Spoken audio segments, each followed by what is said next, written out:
நீங்கள் பார்த்து கொண்டிருப்பது உங்கள் ரேமா டிவி. இது சத்தியத்திற்கு சாட்சி. எல்லார் கண்களை மூடி ஆண்டவரை நோக்கி ஒரு நிமிடம் நாம் ஜெபிப்போமா? மகா இரக்கம் உள்ள எங்கள் ஆண்டவரே, நன்றி நிறைந்த உள்ளத்தோடும் நாங்கள் துதிக்கிறோம், ஸ்தோத்தரிக்கிறோம்ப்பா.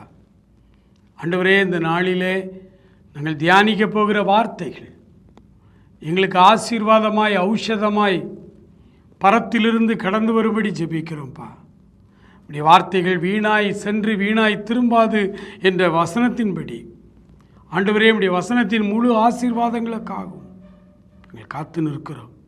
என்னை மூடி மறைத்து நீர் வெளிப்படும், ஆசீர்வதியும். இயேசுவின் நாமத்தில் ஜெபிக்கிறோம் பிதாவே, ஆமேன், ஆமேன். பிரியமானவர்களே, ஆண்டவருடைய வார்த்தையிலே அவர் நமக்கு தந்திருக்கிற ஆசீர்வாதங்களை நாம் பெற்றுக்கொள்ள எல்லாருக்கும் விருப்பம் இருக்கிறது. ஆண்டவருடைய அற்புதமான சுகம், ஆண்டவருடைய அற்புதமான குணமாகுதல், ஆண்டவருடைய நிறைந்த ஆசீர்வாதங்கள் ஒவ்வொரு நாளும் என் வாழ்க்கையிலே ஆண்டவர் அற்புதங்களுக்கு மேல் அற்புதம் செய்ய வேண்டும் என்று விரும்பாத ஜனங்கள் ஒருவரும் கிடையாது. ஆண்டவரும் நம்மை ஆசீர்வதிக்க விரும்புகிறார். ஆனால் ஆண்டவருடைய ஆசீர்வாதங்களை நாம் பெற்றுக்கொள்வதற்கு ஆண்டவர் நம்மை சரி செய்ய விரும்புகிறார். ஆண்டவர் நம்மை சரி செய்த பிறகு ஆண்டவருடைய முழு ஆசீர்வாதங்களையும் நமக்கு தர அவர் விரும்புகிறார். விவசாயத்தை நீங்கள் எடுத்துக்கொண்டால், ஒரு விவசாயி தன் நிலத்தை உழுது பண்படுத்துகிறான். மழை இன்னும் வரல, இன்னும் விதை விதைக்கிற காலம் வரல. வறண்ட காலத்தில், மழை இல்லாத காலத்திலும் வயலிலே தினமும் உழுது கொண்டே இருக்கிறான். எங்களுடைய கிராமத்தில் ஃபுல்லாக விவசாய கிராமமாய் ஒரு காலத்தில் இருந்தது. அப்பொழுது ஏப்ரல் மே மாதங்கள் வெயில் காலம், விவசாயமே இருக்காது. ஆனால் அந்த விவசாயம் இல்லாத காலத்தில் எங்களுடைய தோட்டத்தில், எங்களுடைய விவசாய நிலத்தில் ஒரு 3.5 ஏக்கர் நிலம் இருந்தது. அந்த நிலத்தில் எங்கள் அப்பா அந்த ஏர் மாடை அவங்கள உழுவதற்கு வர சொல்லி அவங்கள உழ சொல்லுவாங்க. எங்கள் அப்பா நின்று பார்த்துக்கிட்டு இருப்பாங்க. நல்ல வெயில் காலம். நான் ஒரு நாள் எங்களுடைய அப்பாட்ட கேட்டேன், இப்போ தான் ஒன்றும் விவசாய வேலை இல்லையே, மழை இன்னும் பெய்யலையே, இப்போ எதுக்கு இந்த வேலையை ரூபா கொடுத்து இப்படி இத்தனை பேரை கூட்டு உழவு உழுதுகிட்டு இருக்கீங்களே, இப்போ என்ன வேலை செய்ய போகிறீங்கன்னு. அப்போ தான் எங்கள் அப்பா சொன்னாங்க, குறித்த காலத்தில் மழை பெய்யும், அப்போ விதைக்கணும்.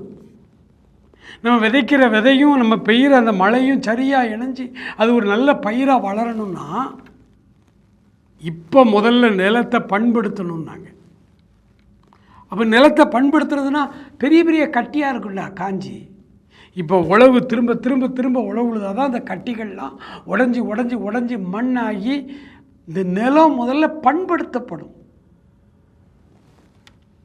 இன்னும் நிறைய காரியங்களை கற்றுக் கொடுத்தாங்க. இது நான் சிறுவனாக இருந்தபோது நடந்த சம்பவம். நான் ஆண்டவரை ஏற்றுக்கொண்ட பிறகு, வேதாகமத்தை தொடர்ந்து வாசிக்க ஆரம்பித்த பிறகு, ஓசியா தீர்க்க தரிசன புஸ்தகம் 10ஆம் அதிகாரம் 12வது வசனத்தை நான் உங்களுக்காக வாசிக்கிறேன். அதை நான் முதல் முறையாக வாசித்த பொழுது எனக்கு ரொம்ப ஆச்சரியமாக இருந்துச்சு. அந்த வசனம் வீதமாய் சொல்லுகிறது, நீங்கள் நீதிக்கென்று விதை விதையுங்கள், தயவு கொத்ததாய் அறுப்பு அருங்கள், உங்கள் தரிசு நிலங்களை பண்படுத்துங்கள், கர்த்தர் வந்து உங்கள் மேல் நீதியை வருஷிக்க பண்ணும் மட்டும் அவரை தேட காலமாயிருந்தது என்று. உங்கள் தரிசு நிலங்களை பண்படுத்துங்கள் என்று சொன்னார். உங்கள் தரிசு நிலங்களை பண்படுத்துங்கள். எரேமியா தீர்க்கதரிசியின் புஸ்தகத்திலும் ஆண்டவர் ஒரு காரியத்தை சொல்லுகிறார். எரேமியா 4வது அதிகாரத்திலே அவர் மிக தெளிவாய் சொல்லுவார், முள்ளுகளுக்குள்ளே விதையாதிருங்கள், உங்கள் தரிசு நிலங்களை பண்படுத்துங்கள். முள்ளுகளுக்குள்ளே விதைத்தால் அந்த விதை வளர்ந்து வரும்போது இந்த முட்கள் நெருக்கி அந்த விதைகள் அந்த செடியை ஒன்றுமில்லாமல் ஆக்கிவிடும். ஆகவே முள்ளுகள் இருக்கிற உங்களுடைய நிலம் தரிசு நிலமா இருக்கு, அதை பண்படுத்துங்கள் அப்படின்னார் ஆண்டவர். எனக்கு அன்பானவர்களே,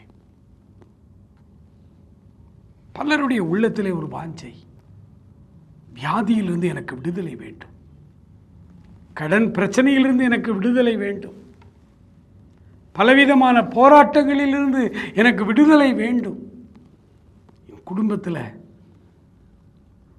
பிரச்சனைகள் வந்து கொண்டே இருக்கிறது, கணவன் மனைவிக்கிடையிலே பிரச்சனைகள் வந்து கொண்டே இருக்கிறது,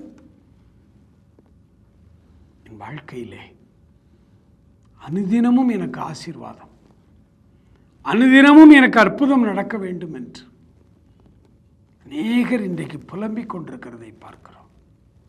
ஆண்டவர் உங்களையும் என்னையும் பார்த்து அவர் சொல்லுகிற காரியம், ஆசீர்வாதமான மழை பெய்யும்படி, நான் உங்கள் மேல் மனதுருகும்படி, உங்கள் மேல் ஆசீர்வாதமான மழை பெய்யும்படி நான் வந்து நிற்கிறேன். உங்களுடைய நிலங்களை பண்படுத்துங்கள், உங்களுடைய தரிசு நிலம், உங்களுடைய வாழ்க்கையை பாருங்க, அது பண்படுத்தப்படாத வாழ்க்கையாக இருக்கிறது. முதலாவது நீங்கள் உங்களுடைய தரிசு நிலங்களை பண்படுத்த ஆரம்பியுங்கள். அதிலே முட்கள் நிறைந்திருக்கிறது, சில நிலங்களிலே பாறை கற்கள் கிடக்கிறது. பாறைகள் உள்ள நிலம் எவ்வளவு உழுதாலும் அங்கே ஒன்றும் பிரயோஜனம் இருக்காது. முட்கள் வளர்ந்திருக்கிற அந்த நிலத்தில் மழை பெஞ்சிட்டேன்னு அப்படியே கொண்டு விதைச்சிங்கன்னா ஒரு பிரயோஜனம் இல்லை. உங்கள் நிலம் முதலாவது பண்படுத்தப்பட வேண்டும். இந்த முட்களை குறித்து ஆண்டவர் சொல்லும் பொழுது, உலகத்தின் சிற்றின்பம், ஐஸ்வர்யத்தின் மேல் ஒரு மயக்கம், எப்படியாவது பணக்காரன் ஆயிரணும், பணம் இருந்தால் தான் மக்கள் மதிப்பாங்க, ஐஸ்வர்யத்தின் மேல் உள்ள மயக்கம் அது முள். சிற்றின்பங்கள், இந்த உலகத்தின் இச்சைகள், ஆசாபாசங்கள், அது முள். அதையெல்லாம் வைத்துக்கொண்டே ஆண்டவருடைய ஆசீர்வாதங்களை கேட்டீங்கன்னா அது உங்களுக்கு ஆசீர்வாதமாக இருக்காது, அது வீணாய் போய்விடும். ஆண்டவருடைய ஆசீர்வாதங்களை விருதாவாய் பெற்றது போல் ஆகிவிடும். அதனால் உங்களுக்கு ஒரு பிரயோஜனம் இல்லை. ஆகவேதான் ஆண்டவர் சொன்னார், முதலாவது தேவனுடைய ராஜ்யத்தையும் அதனுடைய நீதியையும் தேடுங்கள், அப்பொழுது இவைகளெல்லாம் உங்களுக்கு கூட கொடுக்கப்படும். பல வருடங்களுக்கு முன்பு திருநெல்வேலி மாவட்டம் முக்கூடல் என்ற ஊரிலே ஒரு மேல்நிலை பள்ளி இருக்கிறது, இப்பவும் இருக்கிறது. அந்த பள்ளியினுடைய மைதானத்தில் இயேசு அழைக்கிறார் கூட்டங்கள் நடந்தது. நான் அப்பொழுது 6th ஸ்டாண்டர்ட் படித்துக் கொண்டிருந்தேன். கூட்டங்கள் அந்த கிராமத்து, அந்த பகுதியில் உள்ள அனைத்து கிராமத்து மக்களும் அங்கே வந்துட்டாங்க. வண்டி கட்டி கூட்டம், சரியான கூட்டம். டிஜிஎஸ் தினகரன் அவருடைய இனிமையான பாடல்களை கேட்க, அவரை நேரிலே பார்க்க, அவர் மூலமாய் ஆண்டவர் அற்புதங்கள் செய்ய வேண்டும், அற்புதங்களை பெற வேண்டும் என்று ஆயிரக்கணக்கான மக்கள், மைதானத்தில் இடமில்லாத அளவு கூட்டம். 4 நாட்களும் நான் அந்த கூட்டத்தில் பங்கேற்றேன். சின்ன பையன், முன்னால் போயிருப்பேன். அவர்கள் பாடுவார்கள், பாடல் எங்களுக்கு ரொம்ப பிடிக்கும். பிரசங்கம் பண்ணுவார், அப்படி பிரசங்கம் அப்படி ட்ராமட்டிக்கலாக, அப்படி சினிமா பார்க்குற மாதிரி இருக்கும். மொத்த ஜனக்கூட்டத்தையும் அப்படி கவர்ந்து இழுத்து விடுவார். அப்படி ஆண்டவர் வல்லமையாய் அதவரை பயன்படுத்தி 4வது நாள் கூட்டத்தின் இறுதி நாள் வந்தது. அந்த நாளில் ஆண்டவருடைய வல்லமை அளவில்லாமல் அந்த சகோதரர் அந்த ஐயா மேலே இறங்கி வந்தது. பிரசங்கம் பண்ணினார்கள். 4 நாட்களுமே இயேசுவின் குணமாக்கும் அன்பை குறித்து தான் பேசினார்கள். வியாதிகள் எப்படி வருகிறது, வியாதிகளின் தோற்றம் என்ன, வியாதிகளிலிருந்து விடுதலை அடைய என்ன செய்யணும், இப்படித்தான் 4 நாளும் பேசிக்கொண்டே இருந்தார்கள். குணமாக்கும் அன்பு என்று ஒரு புத்தகம் போட்டார்கள். இயேசு அழைக்கிறார் நிறுவனத்திலிருந்து. அந்த புத்தகம் முழுவதுமே இந்த 4 நாட்களும் முக்குடலில் அவர் பண்ணின பிரசங்கத்தை தான் தொகுத்து புத்தகமாய் போட்டிருந்தார்கள். 4வது நாள் ஒரு காரியம் நடந்தது. அவர் சொன்னார், எல்லாரையும் ஜெபத்தில் எழுப்பி விட்டு அவர் சொன்னார், அநேகர் பாவ பழக்க வழக்கங்களிலே சிக்கி இருக்கிறீர்கள், சிற்றின்ப பாவங்களிலே சிக்கி இருக்கிறீர்கள். உங்களை அநேகருடைய பாக்கெட்டில் பீடி, புகையில கட்டுகள், சிகரெட் உங்கள் பாக்கெட்டில் வைத்திருக்கிறீர்கள். இப்பொழுது அதையெல்லாம் எடுத்து தூர போடுங்க. ஆண்டவரே, எனக்கு இதெல்லாம் வேண்டாம், இந்த உலகத்தின் கெட்ட பழக்கங்கள் எனக்கு வேண்டாம், நான் விடுபடணும். கையில் தாயத்து கயிறு கட்டியிருக்கீங்க கொஞ்சம் பேர், அதையெல்லாம் இப்போ அத்து போடுங்க. உங்கள் தாயத்துகள், மந்திர தந்திர தகடுகள் உங்கள் மேலே கட்டி இருக்கிற அந்த காரியங்களெல்லாம் அறுத்து வெளியே போடுங்க. ஆண்டவர் இப்பொழுது உங்களை குணமாக்குகிறார் என்று பேசும் பொழுது திரளான ஜனங்கள் ஒப்பு கொடுத்து ஆண்டவருடைய அற்புத சுகத்தை பெற்றுக்கொண்டார்கள். கூட்டம் முடிஞ்சது, எல்லாரும் போயிட்டாங்க. நான் அந்த ஊரில் தங்கியிருந்தேன். திங்கட்கிழமை காலையில் இந்த கிரவுண்டை போய் பார்க்கலான்ட்டு வந்து பார்த்தா கிரவுண்டு முழுவதும் பீடி, சிகரெட்டு, தீப்பெட்டி, தாயத்து கயிறுன்னு அத்து கிடக்குது. அந்த பள்ளிக்கூடத்தில் உள்ள உதவியாளர்கள், அங்கே இருக்கிற ஸ்வீப்பர்ஸ் எல்லாம் வந்து அதை கூட்டமாக அப்படி பக்கெட்டில் அள்ளி கொண்டு போடுறாங்க. அவ்வளவு பேர் அன்றைக்கி ராத்திரியில் ஆண்டவருடைய ஆசீர்வாதங்களை பெற்றுக்கொள்ள தங்கள் தரிசு நிலங்களை பண்படுத்தும்படி ஒப்பு கொடுத்தார்கள். இப்பொழுதும் ஆண்டவர் உங்களை ஆசீர்வதிக்கப் போகிறார். உங்கள் கேட்டுக்கொண்டிருக்கிற ஒவ்வொருவரையும் அவர் குணமாக்கப் போகிறார். எத்தனை நாட்கள் கழித்து இந்த செய்தியை நீங்கள் கேட்டால் ஆண்டவர் உங்கள் பக்கத்திலே வந்து உங்களை குணமாக்க விரும்புகிறார். அதற்கு முன்பு உங்கள் தரிசு நிலங்களை பண்படுத்தும்படி ஆண்டவரிடத்திலே உங்களை ஒப்பு கொடுப்பீர்களா? ஆண்டவரிடத்திலே சொல்லுங்கள், ஆண்டவரே, என்னுடைய உள்ளம் முட்கள் நிறைந்ததாக இருக்கிறது. உலக மயக்கம், உலக இச்சை, ஐஸ்வர்யத்தின் மயக்கம் எனக்குள்ளே இருக்கிறது. பாறை போன்று என்னுடைய உள்ளம் இறுகி கடினமாய் கிடக்கிறது. என்னை பண்படுத்தும்படி ஒப்பு கொடுக்கிறேன், என்னை பண்படுத்தும்படி ஒப்பு கொடுக்கிறேன் என்று உள்ளத்தின் ஆழத்திலிருந்து அவரை கூப்பிடுவோமா? நமக்கு நல்ல நேரம் இருக்கிறது. சற்று நேரம் நீங்கள் இருக்கிற இடத்திலே ஜெபியுங்கள். உங்களுடைய விடுதலைக்காக பண்படுத்தப்பட்ட உங்கள் இருதயத்திலே ஆண்டவருடைய ஆசீர்வாதமான மழை பெய்யும்படியாக அவர் உங்களை நோய்களிலிருந்து, பிரச்சனைகளிலிருந்து விடுதலை செய்யும்படியாக நாம் ஜெபிக்க போகிறோம். சகல வியாதியையும் குணமாக்க வல்லவரா, சகல வியாதியையும் குணமாக்க வல்லவரா,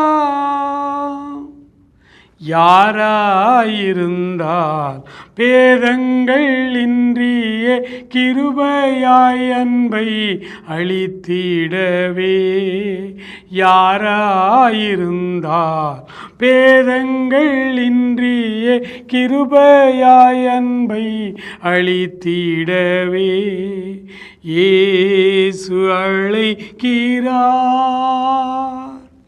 இயேசு அழைக்கிறார், ஆவலாய் உன்னை தம் கரங்கள் ஈட்டி இயேசு அழைக்கிறார்.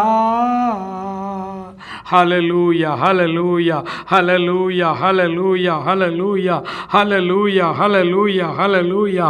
தகப்பனே உமக்கு நன்றி, தகப்பனே உமக்கு நன்றி. ஆண்டவரே உமக்கு ஸ்தோத்திரம், ஆண்டவரே உமக்கு ஸ்தோத்திரம். ஹல்லேலூயா, ஹல்லேலூயா. வியாதிகளோடு, வேதனைகளோடு, பிரச்சனைகளோடு, போராட்டங்களோடு ஆண்டவரே இந்த செய்தியை கேட்டுக்கொண்டிருந்த உம்முடைய பிள்ளைகள் ஒவ்வொருவரையும் ஆண்டவரே இப்பொழுது நீர் விடுதலை செய்யும்படியாய், இப்பொழுது அவர்கள் மேல் ஆசீர்வாதமான மழை பெய்யும்படியாய் நீர் வந்திருக்கிறீர். அதற்காய் ஸ்தோத்திரம், ஸ்தோத்திரம், ஸ்தோத்திரம், ஸ்தோத்திரம் ஆண்டவரே. அதற்கு முன்பு எங்கள் தரிசு நிலங்கள் பண்படுத்தப்பட வேண்டும் ஆண்டவரே. எங்கள் முள் உள்ள நிலங்கள், எங்களுடைய கற்பாறை நிலங்கள் எல்லாம் ஆண்டவரே முட்களும் கற்களும் அகற்றப்பட்டு எங்கள் நிலங்கள் பண்படுத்தப்பட வேண்டும் ஆண்டவரே. ஹல்லேலூயா, ஹல்லேலூயா, ஹல்லேலூயா. இப்பொழுது இப்பொழுது ஆண்டவரே உமக்கு நன்றி, ஆண்டவரே உமக்கு நன்றி, ஆண்டவரே உமக்கு நன்றி. கெட்ட பழக்க வழக்கங்களிலே சிக்கி இருக்கிற ஒவ்வொரு சகோதரனையும் சகோதரியும் ஆண்டவரே இப்பொழுது இந்த பழக்கத்தை நாங்கள் விட்டு விடுகிறோம் என்று சொல்லுகிற ஒவ்வொருவர் மேலும் இப்படி ஆசீர்வாதமான மழை இப்பொழுது பெய்யட்டும் என்று செபிக்கிறோம் ஐயா. Thank you Lord. நன்றி. குடி பழக்கங்களிலிருந்து விடுதலை தருவீராக ஆண்டவரே. புகைப்பிடிக்கும் பழக்கத்திலிருந்து விடுதலை தருவீராக.